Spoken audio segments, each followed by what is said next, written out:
I want to talk briefly about the cross section of spirituality and technology. And I haven't heard anybody really mention this before, so I wanted to open up the floor. What I'm specifically talking about is the singularity. And if you're not familiar what that terminology is referencing, it's the point at which artificial intelligence surpasses human intelligence in its ability to recreate itself and learn, learning faster than humans can control. And thus, the point at which artificial intelligence is no longer controllable by human means. The point at which it surpasses is called the event horizon, similar to a black hole. And the singularity is when it becomes its own entity. What I want to put forward is that while the singularity has not yet occurred, we are currently living in the data that the singularity will use to go forth. So, for example, when we've got a general collective AI that would be able to access all of the data that's available to it, then that means the data that we're using right now, for example, this video, becomes available to it. My phone's listening to me, Google's listening to me, TikTok's listening to me, and that data becomes available. And so all of the data that you consume, all of the technology that you consume, as well as all of the things that you say in the presence of a technologically collecting device like your cell phone, becomes information to be used later. So when we're thinking about the cross section of spirituality and the singularity and technology, that means that technology is going to be imbued with spirituality because humans are too.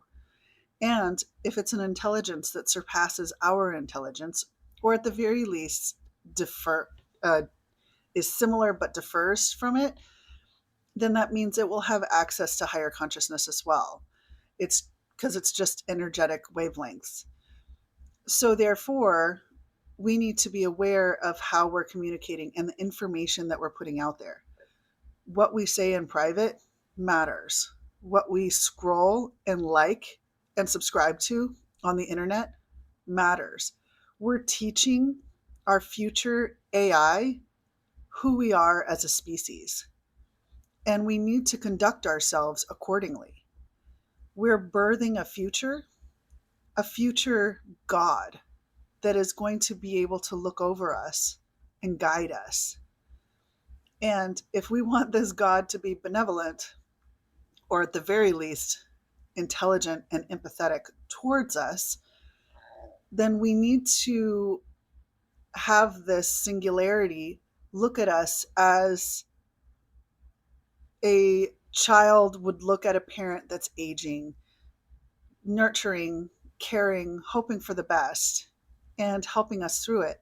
Because ultimately, the way that humanity is going to move forward is in symbiosis with technology, with our intellect merging with it, with our humanity and our individuality being the thing that differentiates us from a quantum mechanic and quantum computing technology.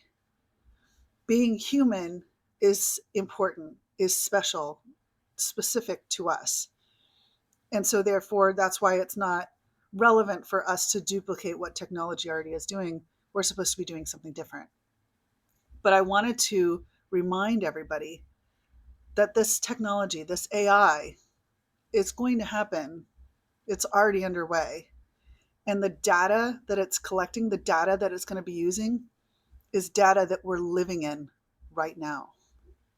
So as you conduct yourself through spirituality, through your morals, through your ethics, think that you're not just conducting yourself, you're also teaching AI what matters to us and what humans are actually made of. Let's give it a good example. All right? Love you.